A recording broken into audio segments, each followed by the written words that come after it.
Hi guys, it's Renee. How are you? Welcome back. I've been gone for a minute, but you know how that goes. I film when the mood strikes me, and when I have been, when I start to feel guilty about being away for so long. So, anyways, I am here as an FYI. If you hear any noise, I'm in a new location on a different assignment. So, pardon my upstairs neighbors. Sorry, guys. Anyways, so the thing that brought me to the camera today is that I wanted to talk about something that I hated. I absolutely detested it. And I find myself now heading into a place where I have a newfound appreciation. And I'm actually now deliberately seeking out perfumes with this note that I previously could not stand and physically made me ill. And that note is Tuberose. I was an avid white floral hater, an avid tuberose especially hater. Jasmine, gardenia and magnolias can get a pass a little bit, but most of the white florals, they were a non-starter. And now here I am, as I've embarked on this journey and gotten even deeper into the rabbit hole. And now I have several tuberose predominant perfumes here that I want to share with you guys, and more that I'm interested in acquiring. And I don't know how we got here, guys. I don't know how we got here, but we're here. Okay, so this is a video, I guess, about Tuberose for tuberose haters, of which hi, my name is Renee and I'm a tuberose hater. So let's talk about it. These that I have are just some of the ones that I have here with me on assignment. Not necessarily the only ones in my collection, nor even the ones that started me on this journey. So the first fragrance actually that started me on my tuberose journey, that let me know that I hated it, was a fragrance by Ramon Monegal, and it was called Kiss My Name. Now, I really tried, and I'm actually unclear whether or not it was the tuberose or the jasmine in that fragrance that really was very off-putting for me. And I just couldn't do it. It is very, very white floral heavy. There wasn't much else to it. It was just in your face, wow, white florals. And you sort of really just had to love it or just leave it alone. And every time I wore that fragrance, it gave me a headache. So we just really couldn't mess with it. And then I fell deep into the rabbit hole of Hiram Green's fragrances. I started off with Arbolé, which was a phenomenal patchouli fragrance. And then I proceeded with Slowdive, which, my God, the honey in that is... Anyways, this is not a video by Hiram Green. I say all that to say that I have several of his fragrances. And one of the last ones that I got was, what is it called? I think it's like Moon Glory or something like that. I'm gonna have to, hold on, my computer is right here. I'm gonna keep talking while I look that up, because how did I just forget the name off the top of my head? Right off the top of my head, it just went out. But anyways, I could not care for that, despite the fact that that particular fragrance did have a lot more going on than just the tuber or the white floral heaviness. There was a very beautiful honeyed base to that. So I will say that definitely contributed to my love for, or my newfound appreciation for, some of the white florals. But I go from there to... Okay, it's Moonbloom. Moonbloom is what it's called, which is a gorgeous, gorgeous fragrance. My God, Hiram Green is a phenomenal perfumer. Anyways, I say all that to say I have some tuberose fragrances here that I want to share with you to just like gently ease our way into, I guess, becoming a white floral lady. let's be real. I don't know if we're gonna go there. Like, I don't know if we're gonna dive full on into the white floralness, but you know, I'm still an amber, leather, oud girl. You know, I'm tobacco. Give me those heavy bass notes. You know, like I love that. But I can appreciate the you know, the occasional white floral, and these are some of the ones that I have here with me that have broadened my appreciation. So we'll start with the first one here. This is Histoires de Parfum, and this is Tuberose #2 Virginale. Now, I am so late to the game on this, and now that I'm discovering tuberoses, I'm so mad that I'm late to the game, because this is a 3-part series. And the one that I want the most, #3, which is Tuberose Animal, has been discontinued. Like, child, cannot find it anywhere, and I've been scurrying the internets. Can't find it anywhere. But there's also #1, which I will eventually acquire, unless that's also being discontinued, and then I'll acquire it sooner rather than later. But this is a beautiful, fun, flirty, very pretty, candid tuberose. It does, there's some, you know, it does attain the virginal quality of it, because it's very just like innocent and coquettish. You know, this is a lady who is just coming into her own, but she's fun, she's flirty, she knows she's pretty, and she wants everybody to experience that without committing too much to anything. You know, she just wants you to admire from a distance, and, you know, then sort of walk behind her. And the tuberose in here does have a heavy hint. It can't be a heavy hint. It does have a dose of almost like a cherried aspect to it that I really appreciate. And sometimes when I'm in my layering bag, I do mix this with Cherry Punk from room 1015, or not the Tom Ford one, but the dupe that actually lasts. Maison Alhambra Lovely Cherie. Don't make me lie to you. Y'all know what I'm talking about. And yeah, this is amazing. I've not had this for very long, and this is the 4-ounce bottle. You know, she's traveled the country, out of the country with me. You know, we're in a serious love affair. I have shared her with others. She's in my heart, and I don't know if she's ever gonna come out. And I'm so mad that they're discontinuing the series, because I'm Johnny come lately to the game, and I'm mad about it. Anyways, but let's talk about like the one that really got me into this tuberose thing. We were in Croatia, and we came upon a niche perfume store. We went in, and I had heard about this brand. There were a couple from this brand that I wanted to try, and this wasn't one of them. However, I sniffed it, and my girlfriends that were with me sniffed it as well, and actually one of them bought one for herself and one for her husband, because when she got home, because she loved it that much. And then I also bought it for myself because I just could appreciate it, and I was surprised that I could, because I hate white florals. And the tuberose in here is fairly predominant, and that is Electimuss London Mercurial Cashmere. Now, this is, first of all, this bottle is a weapon.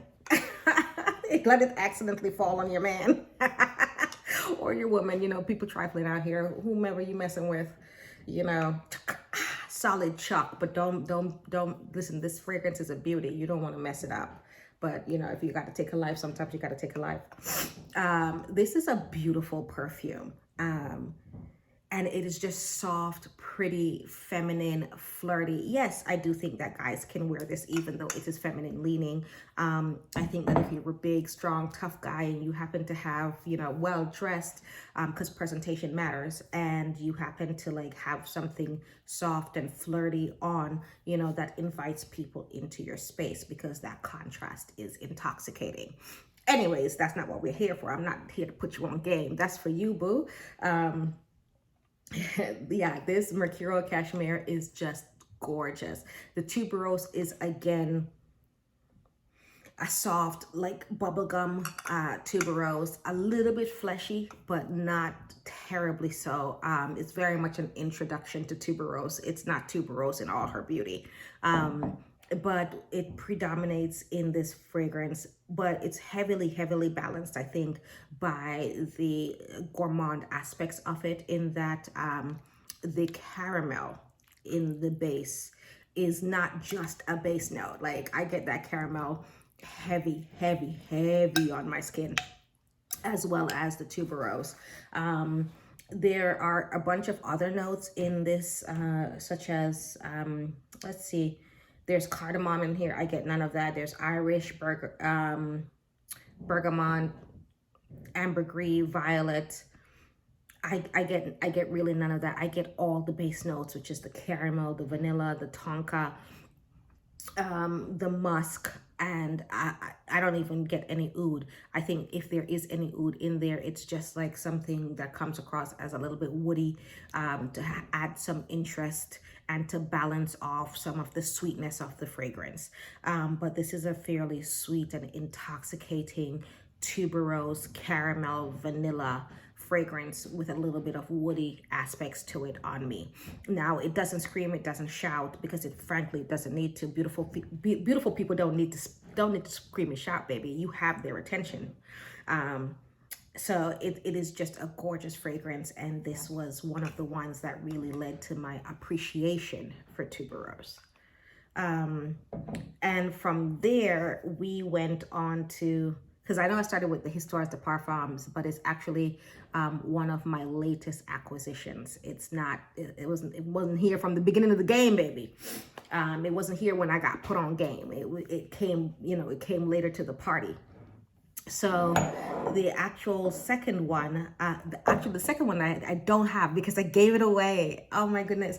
I gave it to my girl Jovi because I love her. And I wanted her to appreciate this fragrance. And it was Jeroboam Gozo. Gozo is an island that is a part of the Malta archipelago, and it is like just a little bit off of the coast of Malta. You can take a ferry to get to Gozo. I think the Blue Lagoon is there, but don't quote me on that. Like, I've been to Malta, but I didn't have time to go to Gozo, much to my dismay. But anyways, whatever. That's neither here nor there. Yeah, Gozo is a beautiful tropical take on tuberose that just, like, that little 30 ml bottle. It does a lot. Big thing, small package, big thing. It does a lot, and it is gorgeous. It is so gorgeous. And I gave it to her when I went to visit her because I mean, I love her and I loved it, and I wanted the things that I love to come together. And she loves it as well, and so she's been rocking it. So I get to occasionally experience it when she visits me or I visit her. But what I purchased next was Rouge Malachite. From Armani Privé. Now this, there are people who say that, like, this is a basic fragrance. This is like a basic white floral. And I mean, I think if you're not really into white florals, and if you're really into, like I am, like the ambery, oudi, tobacco, leather, like those heavy notes, I think sometimes it might be hard to have an appreciation for some of these more dainty things. But not everything has to be hot and heavy. Some things can just be nice, pretty, and dainty, and that literally is what Rouge Malachite is. Malachite, I don't know, honestly, I really don't care either. The tuberose in here is different from the tuberose in Mercurial, Cashmere, as well as Tuberose number 2, but it is all equally as beautiful. I feel like this is a tuberose that is more representative of, like, the flower in bloom. It's just there's a hint of greenness to me, and of course it's also balanced by, like, other white florals like jasmine and yellow florals, because ylang ylang is in there. There's a sweetness to the base from the benzoin. Sorry guys. And I think there's also, like, orange blossom and whatnot, a bunch of other things in there, but this is just a beautiful fragrance. Yeah. It's just pretty. There's, I think, cashmere and cashmere woods at the base as well. I will say that I don't wear it that often because I really like it, and sometimes I do this weird thing where, like, when I like things a lot, I just put them away and treasure them, and I don't wear it. And I heard a rumor that Rouge Malachite was getting discontinued, so I don't know if that's the case. Because I haven't really like looked into it, but because, you know, that sort of stuck in my head a little bit, I think I have just like eased up on using her. But listen, I have literally gotten followed wearing this bad boy. So, you know, the folks, they like it. They like it. All right, so next up on the train that led me to appreciate Tuberose is that we all know who this is. We all know who she is. This is she, okay? This is she. This is her. This is Blanche by Imaginares. This baby is just, I don't know what to say. She is gorgeous. She is gorgeous. And I'm gonna tell you something. Like, when I first smelled this, I smelled this originally when I was like a year and a half ago. I was on assignment in Orlando, and I went to Lajette, I don't know. And I smelled it, and I was just really like not impressed. And I think I ended up getting Desert Suave instead, which is an amazing fragrance. Like, don't get me wrong, there's no hate on Desert Suave. But I then kept getting the opportunity to smell this, and like I got it as a sample in something else. And the musky, I love a musky fragrance. I love a musky fragrance. The dirtier the musk, the more I'm about it. But the musk in this fragrance was just like the thing that really caught my eye. And I was curious to try out like lactonic fragrances because I wasn't sure how my skin was going to react to it. But you know, the tuberose that was also in it was just like, I don't know how I'm going to feel about it. But I tried it out, you know, because I kept wearing samples, and it was gorgeous. The cacao, the tuberose, excuse me, the lactonic aspects, and the muskiness. It is overwhelmingly musky on my skin, which is, I just love that. I love it. And Blanche, the way I feel about it now is that, I mean, there's also a nice dent here, but the way I feel about this is that I have a huge collection, but this must always be here, you know? I mean, I wish they'd get a better cap though. Like, why does this not fit? Anyways, yeah, she must always be around. I'm wearing another fragrance already for the evening, and I want to put her on right now. I want to put her on. I literally have to stop myself from wearing her because I'm like, Reneé, you have a ton of other things, you know, wear something else. But she is always the thing that I want to reach for, undoubtedly. She's always the thing that I want to reach for. And I don't know how to make that better. I'm not sure that's a thing that I actually want to make better, you know, because it's gorgeous. All right, moving on. We're coming up on the end. Because Matiere Privé, I got a bone to pick with you. First of all, there are too many fragrances that I like, and I'm disappointed in them because they don't have more. Also, why do y'all only have the 100 mils available in the States when I know y'all got 50 mils available in other places? I need the 50 mil, baby. I need the 50 mil. This is too big of a bottle. I need the 50 mil. All right. But speaking of, like, do you see this? Do you see this dent? I haven't had it that long, guys. I haven't had it that long.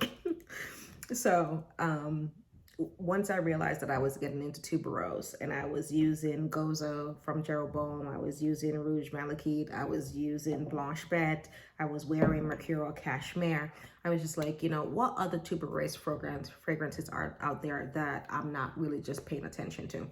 And I knew that Matiere Privé had this particular one. Now, I love the style of the fragrances that I have from them in other videos, like Encens Suave and Santal Astral.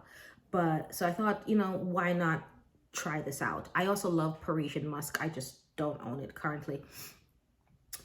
So I went to visit my family in New York City, and I took my niece and her boyfriend to the scent bar with me. And we were all in agreement that this was a masterpiece. And my niece's boyfriend was actually like, if he had to choose something, this was what he would choose for himself. I ended up buying my niece Drunk Saffron by Born to Stand Out. And I don't remember what I got. I don't think I actually got anything for myself. That seems unlikely. That I would go to the scent bar and not buying anything for myself. That seems unlikely. I think I just don't remember it. But I know I bought myself something. But yeah, I bought her that, and I bought myself this and something else that I don't remember at the time. And then eventually I was like, you know what? Saks was having a sale, so I was just like, let me get this. This was not a blind buy. It was one of the few things that I don't blind buy. But the way this tuberose, it is like green, it is fruity, it is fleshy, it is pretty. Like this is, you know, white sundress, middle of the spring, middle of the summer. You're cool, you're at the beachside, you're getting married, you're at a picnic. This is just such a pretty girl, beautiful, you know, omnipresent fragrance. Like you could wear it in so many occasions, and I love it. It's a compliment getter as well, and it lasts and lasts and lasts. My only thing is that as it gets towards like the very deep dry down, like the tuberose, which is the part that I love most about it, the tuberose mixed with the ginger and the pear, that aspect of it fades a little bit, and I just wanted that to be more present throughout the life of the fragrance. But that's my only complaint, which is not much of a complaint, guys. All right, so the very last things, and we're going to just do them both at the same time because they're the same things. So I recently discovered Byredo. Well, let me, it's not recent. I wanted tobacco mandarin. However, I have several like official samples of them that I'm just like slowly going through. So, you know, that thing is $350 a pop. So I'm going to use up my samples first, bro. Yeah, we're not balling out of control like that. And then something, as I was scrolling through their extracts. Now I've smelled all of these in stores before, so it wasn't a blind buy any of them. But I had a wedding coming up, and I was like, I knew that I wanted something that was going to stand out. So I ended up getting, I think it's called Rien de Nuit. Yeah, Rien de Nuit, which is their rose fragrance that I absolutely adore. Absolutely adore. It at the time, it was my favorite. However, you know, I've been on a tuberose kick. So I knew that Casablanca Lily had to come home with me. This is like the most beautiful fragrance. I cannot, this honeyed, fleshy, sort of almost bubblegummy tuberose. I don't have any words. I don't have any words. I get the woods, but I primarily get the honeyed tuberose. And it is gorgeous. And there is a there's a ripeness, like a dried, there's almost like a dried fruit, which I think is the plum that's in it. It is gorgeous. And this is, so I got this, right? And I've been using it very, very sparingly because, again, these things are $350, which is terribly, terribly overpriced for what they actually are because they don't last that long. This is the worst representation of an extrait de parfum concentration ever in life. Byredo, do better. Do better. You listen, and I'm not one of those people who thinks that my fragrance needs to last like forever and a day, right? Because not everything, you know, not everything needs that. However, for what you're paying for it, like, come on, bro, come on. With that being said, and because I wanted to preserve what I do have, I ended up ordering the dupe from Alexandria Fragrances, and this is Lilyland. They smell almost exactly alike. I will say probably the only difference is that this is richer and deeper. But outside of that, like, this is the entirety of the scent profile, and it lasts a bit longer than Casablanca Lily. But I never thought that I would see the day where I'm just like, yo, I need a backup for a Tuberose fragrance because I don't want to run out of this. But yeah, she is gorgeous. She is country club. She is date. First date, you want to make a good impression, you know. She's just gorgeous. She's work appropriate. She's office appropriate. She's church appropriate. There is not an occasion that you couldn't wear this. Now, I don't think that you should wear it to a ball because there are other things, you know. She's a little quiet, you know. You may be overpowered if you were like at a dress-up occasion where everybody else was wearing like deeper, heavier fragrances. But you know, certainly for a day occasion, a day party, a picnic, or anything like safe, and you just want to be pretty and memorable. Casablanca Lily, baby. Casablanca Lily. I must not ever be without her. So yeah, we're gonna be using the Alexandria fragrance one. We may repurchase this one too, depending, because listen, and we're breaking out her for like the real special occasions, because I'm not about to spend another $350 on a Byredo fragrance. Y'all are tripping. Anyways, guys, thanks for hanging out with me. All right, bye.